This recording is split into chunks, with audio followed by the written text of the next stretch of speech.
What's up, guys? Today I'm going to be explaining my rebrand, the reason behind it, and what this next year holds for the podcast.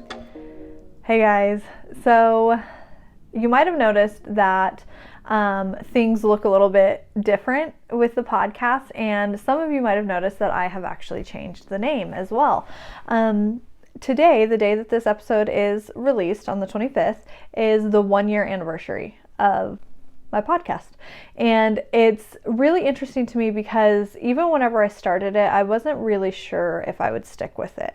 So today I just want to talk about the first year, why I did a rebrand, why I changed the name, and what we're going to be doing moving forward. So let's get into it. So like I said, I did a little bit of a rebrand.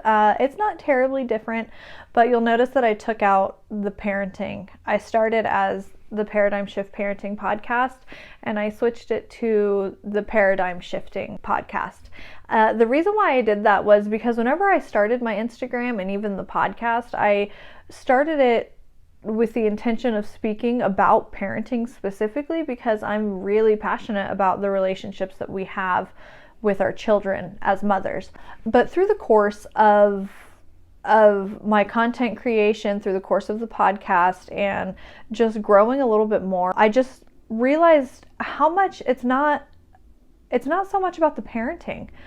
I began to realize that it's not about specific parenting tactics or parenting techniques. It's not about following a specific style of parenting. I really just noticed that it's not about the parenting, it's about the person. It's about the mother. It's about healing the mother so that you can enter into the relationship with your children as a better person. And from there, everything else is going to get better. Through the course of creating the content that I create, I really started to focus in on that, like the evolution of self, the pursuit of living intentionally and what that means. And I'm still figuring it out. Like I'm not there. I don't have everything figured out. I'm not fully healed or anything, but I really wanted to take the parenting out because something else that happens, I've noticed, is whenever people come to me for parenting advice, their expectation is that I'm going to give them tools or information that's going to change the child's behavior, and it's a wrong place to start from, the hope that you're going to change another person's behavior, even whenever it's your children, even if it's your spouse. I really believe that you have to change the self first because you can't change anybody else's behavior. Not really. You can't change them. You can't change who they are. But if we keep our focus on the self and we remember that the only thing you really have complete and total control over is yourself, that's something that you can control and that's something that you can change. So for me, I really started to focus on, instead of changing my children's behavior, changing my reactions and my responses to the behavior. That in a roundabout way will alter the child's behavior, whatever they're doing that we deem wrong. But more importantly, I'm going to be managing my own emotional responses to it. So I really wanted to take the parenting out of the equation, and I want to focus on the self. And I've also, through the course of the last year, I have really honed in on myself. I've been talking about it a little bit more recently, the fact that I've really been isolating myself. I don't talk to a lot of people. I talk to people in my DMs. They're usually pretty short conversations, but in my day-to-day personal life, I don't talk to people on the phone. I don't have friends that this is starting to sound kind of sad. I don't have friends that I go and meet with. I don't do things socially. It's just me. And I used to be kind of uncomfortable with it. And now I'm so comfortable with it. I'm so comfortable being alone. I'm so comfortable being with myself and just figuring things out, thinking about even like past traumas, recognizing certain things within me that I have to heal, thinking about my marriage and my relationship with my kids. Like, I spend so much mental energy fixing myself that I don't have a lot of time for mindless like social chatter, if that makes sense. So through the course of that, I started, it allowed me to be more open and honest about the problems that I've had, the problems that I have with my weight, my issues with food, my unhealthy relationship with food. I've been able to be more honest about the fact that I struggle really hard with depression, that it's something that I have to keep in check. And it's a strange thing to become so comfortable with myself, because if you had asked me a year ago if I was comfortable with myself, I would have said like, yeah, sure. But at the same time, there would be things that I wouldn't talk about on social media, stuff that I wouldn't share, that I wouldn't admit to myself. And I feel like every year I'm just falling deeper and deeper into myself and who I'm supposed to be. And that is such a powerful feeling. I've never experienced it in my life. I'm 33, I'm going to be 34 this year, and I feel like I'm finally waking up. I feel like I'm coming home. I'm at home with myself. So moving forward for the next year, I don't know how it's going to change. I don't know if I'm going to keep talking about the same things. Right now, my plan is to do that, is to keep sharing my life, keep sharing my opinions, and it just in the hopes that it resonates with other people. My only goal with anything that I ever do is to make people feel less alone. Let them know that whatever you're dealing with is probably way more normal than you realize, and to start getting your wheels turning a little bit. Start looking for solutions for these problems. That's why I share my struggle and my solution. I don't focus on just the struggle. I focus on the solution so that it can maybe inspire other people to start working on that trial and error, because what works for me isn't going to work for you, but maybe. And we got to be willing to experiment. We got to be willing to try things and to fail. Or nothing will ever change, right? So that's my only goal with any of this. And like I said, I don't know moving forward how much it's going to change. Whenever I started the podcast, it was audio only. The first few episodes were only audio. And believe it or not, that's because I was wildly insecure being on camera. Like every photo was like super like upward angle, with the lighting right. Like I was so insecure about my teeth and my lips and my eyebrows because my face isn't symmetrical. Like every single thing that I could pick apart, I did. And it made me not want to do video at all. I was horrified. Even like the first time, like even looking at myself on video, it made my face hot. Like I was so ashamed and embarrassed of how I look, the way that I talk, the fact that I have a little bit of a lisp. So I didn't know that that being vulnerable would be so healing for me. I didn't know that I would get so comfortable.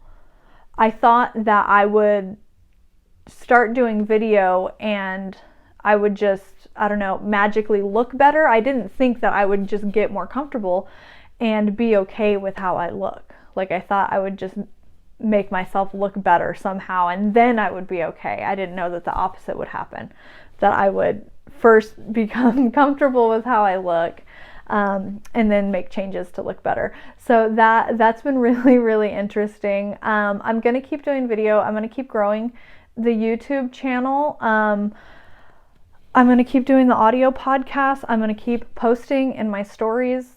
I mean, every day. I post in the stories on Instagram like every day. I just picked up a TikTok account that I've been using and I've been having so much fun with. And that's something, again, if you had told me a year ago, hey, you're going to be making like stupid videos on TikTok, I would have been like, okay, I'm not going to do that. I started my little cooking show. Again, if somebody had said like, hey, you're going to cook food and like make your own little cooking show, I would have said you're crazy, because I wouldn't have had the confidence to do it. I wouldn't have had, and not that I'm doing anything that takes a lot of confidence. It's just that my self-esteem was so low and I didn't even realize how low it was. anyways, I keep getting sidetracked. This is why I have to script most of my my videos, because I ramble on. But I don't know what the next year is going to bring, but I'm really excited because I didn't expect this podcast starting as just an audio podcast. I didn't expect it to bloom into all of these different areas. And that's something that I think is just really, really fun. Like, as an experiment in life, to start something and just see where it goes. And I'm not successful at this. I don't have a huge following. I like my downloads. I have really good numbers for my podcast downloads. I'm really proud of those. I don't even have 100 subscribers on YouTube. So it's not about like that level of success for me. It really is about the fact that I just like doing it. I like making these videos for myself. Genuinely, I laugh at my own jokes. Previously, I never created my own fun. Like, I was a part of other people's fun. I was having fun with the kids, laughing with my husband, but I didn't create my own joy. And I feel like that's what I'm doing with all of these projects. So that, to me, is a huge success. The fact that I can just create my own happiness, create my own content. Did my dogs bark? All the time. And that's why it's also hard to make videos, because my dogs are always barking. So yeah, I make the content for myself in the hopes that it'll help somebody, make them laugh, make them feel less alone. But another very important reason why I make the content that I do is I have, in the back of my mind, I'm always thinking about, and this is going to be really dark for a second, but if I were to die suddenly, I want my kids to have all of this information. I want them to have the insight that I have about healing yourself. I want them to have my opinions on what it is to be a traditional family, what it is to be in a marriage, what it is to be a parent. I feel like we don't consider the fact that the content that we make on social media is legacy. It's a legacy. It's a trail that you're leaving behind. Your grandkids will probably be able to look up your old social media accounts. And that I want to leave something behind. I want to leave the world a little bit better than I found it, if I can. And that's my biggest goal. And I feel like the only way that you can really make a true big change for most people is to just change yourself. Heal yourself. We can't overturn the world. We can't revolutionize the entire world, but you can change yourself. You can create love. You can create happiness. You can create peace in your home, and the effects of that are going to radiate out. And that's what I talk about all the time, because it's so true. But so moving forward, the reason why I changed the name to Paradigm Shifting Podcast is because I want to keep talking about these things. I want to keep sharing these little breakthroughs that I have, because I keep having moments where I'm like, oh, I can't believe I used to believe that. That was a paradigm that I had. I used to believe that motherhood was miserable and thankless and hard. That was my paradigm. And then I shifted it. I used to believe that depression is basically a death sentence. Once you have it, you're just a sad sack forever. That was my paradigm. And that's what I lived. That was the reality that I was creating for myself. And then I was slowly able to shift it. So that's what I want to focus on moving forward, what I'm going to keep focusing on. I'm just going to keep having fun. I'm going to keep doing me. I really hope that you guys continue to follow along, because the conversations that I do have with you on my Instagram and my DMs legitimately are my favorite thing in the world. I love the personal stories that people share with me. I love whenever somebody tells me that something I shared helped them in some way or made them laugh. It really, I guess I don't talk about it enough, but it really affects me deeply whenever, see, I already get a little bit emotional. When somebody lets me know that I had an impact in their day, because it's easy. The world is so crazy and so big and so unsettled right now that it's so easy to feel powerless and insignificant. Not that I want to feel significant and powerful, but it's easy to feel like you don't have a place or you don't have an effect on anybody.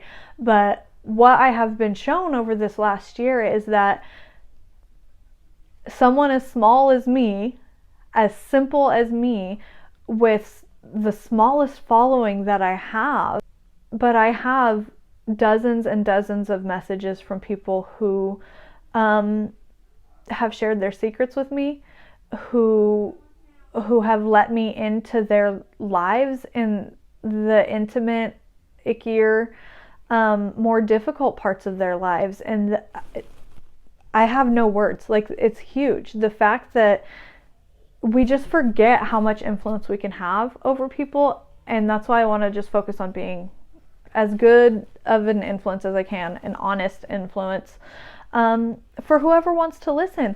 And again, I say this all the time. If for any reason, if I ever start making you feel less than, or making you judge yourself, unfollow me too. Unfollow me too, because that's not my intent. But if it happens, I don't want you to stick around and let me make you feel like shit, because that's never my goal, but it happens. It happens. Anyways, now that I got a little bit emotional, the last year has been just so profound for me. I'm so happy with the trajectory that everything is going. I'm so happy with the amount of support that I've received. I'm happy with the relationships that I've formed, and I'm happy with the relationships that I've lost, because I've lost quite a bit. In social media, that's how it happens. You're gonna say things that people don't like, and they're gonna find the door and they're gonna leave. And it's okay, because every person that leaves your life makes room for the people who need to be in your life. And I feel like everybody that I talk to, everybody that I interact with, I feel like I'm building the community that I was looking for whenever I started as a young wife and mother. So maybe that's my focus for the next year, continuing to build a community, an area where we all just feel like heard and understood, and we can heal and rise together, right? Okay, so this has gone on long enough. Yeah. Thanks for listening. Thanks for being here for the last year. I'm really excited to see what happens. And I don't know, I'll see you guys on my Instagram.